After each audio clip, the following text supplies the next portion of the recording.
I'm back today to talk more about autism and teens with autism, but not really that, but more about IEPs and IEP meetings. My experience with the IEP meetings. Yeah, Jonathan has one coming up soon. Tuesday is his IEP meeting, and I'm not really happy about this particular meeting. And then I'm also going to talk about this book right here, the DSM-IV. I have it, and I actually like it. It helped me a lot. Reading it when I had my son. I actually had it before I had my son because I was in college to studying to get my degree. But after I had him, I noticed I still had this book, and it actually helped me a lot. Not only with autism, but with other disorders that Jonathan has as well. So what I'm going to talk about today is IEP meetings. Jonathan has one coming up Tuesday. I do like IEP meetings, but what I don't like about IEP meetings is how teachers, doctors, psychologists, whoever can come and tell the parent what their child does not have. Your child does not have this. Your child does not have that. Oh, I don't see this at school. I don't see that at school. Well, first of all, you're not with my child 24/7 like I am. Okay? And if any of you parents have experienced this, please comment to let me know your experiences with IEP meetings, the good and the bad, and what they have told you. You know, how they try to tell you what your child does not have or has. And tell me how you handled that. Me, I don't make much money, so I can't hire an attorney or someone to sit in with my meetings with me to help me tell them that my son has autism.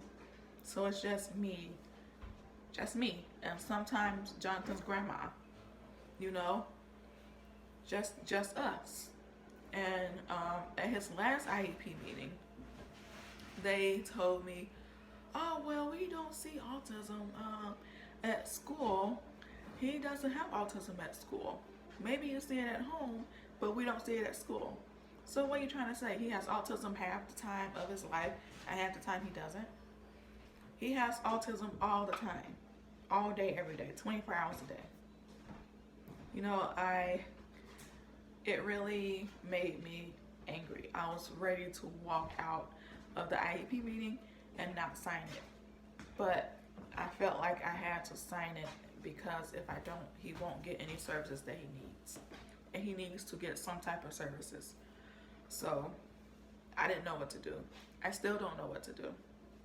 You know, I don't know what to do in my situation with no money, not having money to hire an attorney to help me and come sit in at the meetings.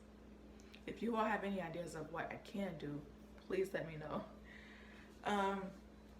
But some schools are good. The doctors, some are good. I had to go when my son was 5 to 7 years old. I had to go to 3 different doctors because I knew he had autism, but apparently the doctors didn't see it. I mean, you only spend 10 minutes with him and you say he doesn't have autism, and he's with a new person. I mean, sometimes he's just gonna sit there and not do anything. He's in a new place around new people. But I see him 24/7. My son has autism. I know he has autism. Okay, he has other disabilities like developmental delay, but his primary disability is autism, and I know this. Okay, so I'm going to fight it. That's what we parents have to do. You have to fight it. And normally I had to go to 3 different doctors. The 3rd doctor said he had autism and said, what's wrong with these other people? They don't see this? He clearly has autism. I said, I know. But that's why I had to go to 3 different doctors to get his diagnosis of autism. And now I had to go to different schools just to get the autism diagnosis. When he was 8 to 9 years old, we lived in Chicago. I had to move into a suburban area outside of Chicago, transfer him to another school district just to get the autism diagnosis, because I know he has autism. I know he has autism. And so ever since he was 8 years old, IEP has always said autism. He's always had autism. But as a year and a half ago, all of a sudden they want to change it and say he doesn't have autism. He has autism all of his life, and all of a sudden a year and a half ago you want to say he doesn't have autism. What, did he grow out of it? No, he did not grow out of it. He's gonna have it the rest of his life, okay? So if any of you all have experienced that with IEPs, please let me know. But with my experience, you have to travel to different schools. That's what you have to do. You have to travel to different states. That's what you have to do. See different doctors. That's what you have to do. It's your right as a parent. You have to fight it. Travel, move, change jobs like me. That's why I don't make much money either. I spend most of my time at home with him. Have to work part-time. Have a degree. Can't really use it. Have my son, but I love my son. That's what I have to sacrifice for him. And so let me know your experiences with it and with autism. But this book, the DSM-IV, it helps me a lot. I go through it, I read it. I read about autism and other disorders, and and what to look for in those disorders. And I looked for it, and I read through the disorders. Even the disorders they said my son had, I read through these in these books. And I spent time with him. I'm with him 24 hours, like I said. I went through this book, I sat with him, and it comes down to autism.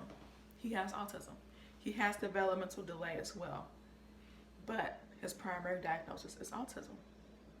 So right now I'm just venting about the IEP meetings, the teachers, the psychologists, the social workers at the schools who don't know nothing.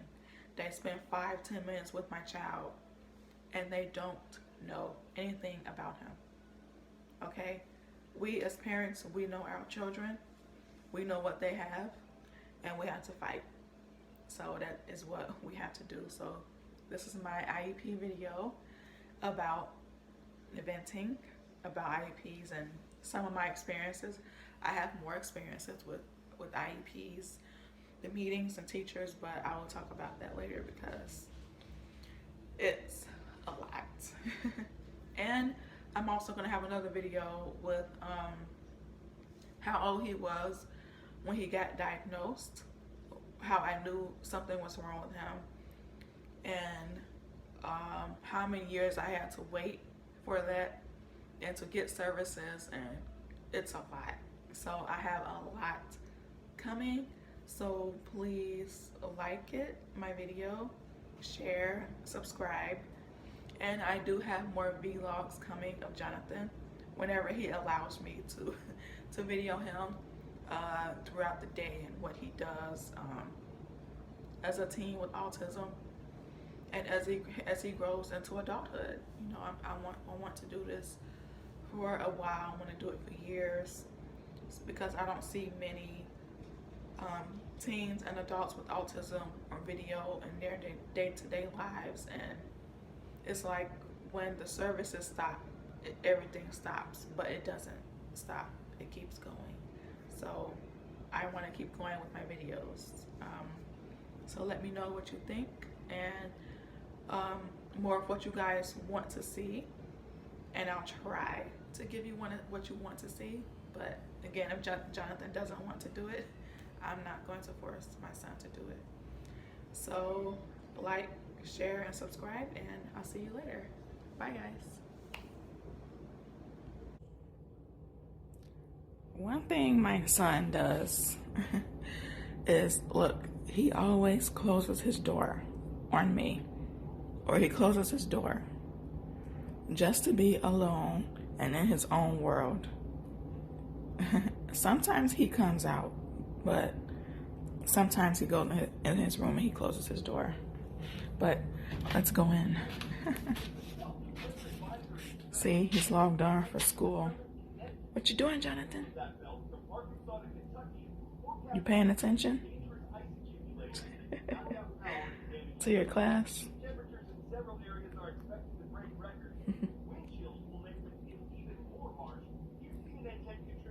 Online e-learning. Online e-learning, Jonathan. Didn't want to get up this morning. Are you paying attention? Okay. Stop turning off your mic unless you're talking. Okay? There's a long equation, as you can see here, that tells us exactly what that feels like temperature